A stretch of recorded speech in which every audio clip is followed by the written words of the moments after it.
Hi, so I've got to get you guys to make some test tiles so you have some samples of the glazes that are available since we won't be in the studio, and it'll be a good way to learn about glazing and application and thickness and all of that stuff.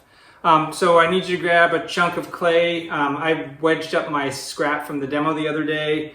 I'm going to pound it out. I can throw it out on the floor like you saw me throw a slab out. I could just start rolling it out or pounding it out. I'm going to go relatively quickly with that. Stretch it out, roll it out into a flat slab, make it a giant L or a big long L and cut it up into slices.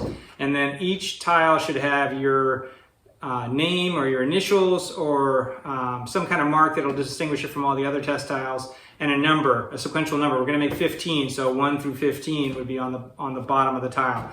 I'm going to switch this over to QuickTime because I think that'll work fine, and you can see it, and it'll be a little less painful to watch. And we'll see how that goes. Okay.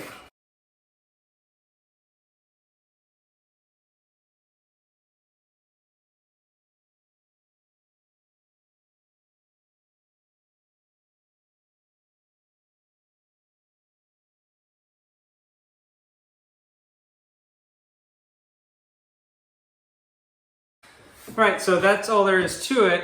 You can jazz them up a little bit and I like to do this usually to add some sort of texture to it. So you would take on the face, so the glaze is going to go on the upright part, and this is going to stand stable and not fall over in the kiln.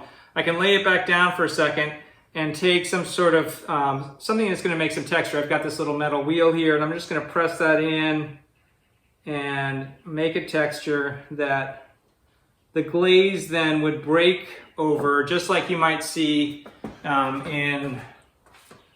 I think you can see that, I'm hoping. Just like your pot or your sculpture might have thick and thin places or little nooks and crannies to hold the melted butter. I should say that you don't have to make these L tiles. You can. Some people like to just grab a ball of clay and just make a little cone, so you can just roll out a cone.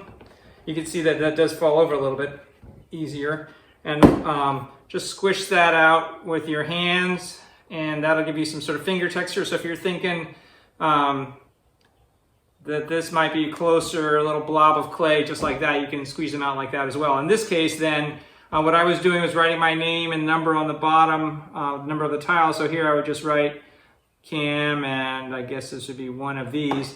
What I did in the middle of that demo was I just have a little stamp that has my name on it, and I use that to press in, and that's an alternative as well. So I need 15 of these as soon as you can get them done so that they're ready for the next time we meet up at the curbside for me to grab them from you and throw them in a bisque, and then we can get some glaze on them, and you'll have some examples of what the high fire glazes look like. All right. Happy test tile making.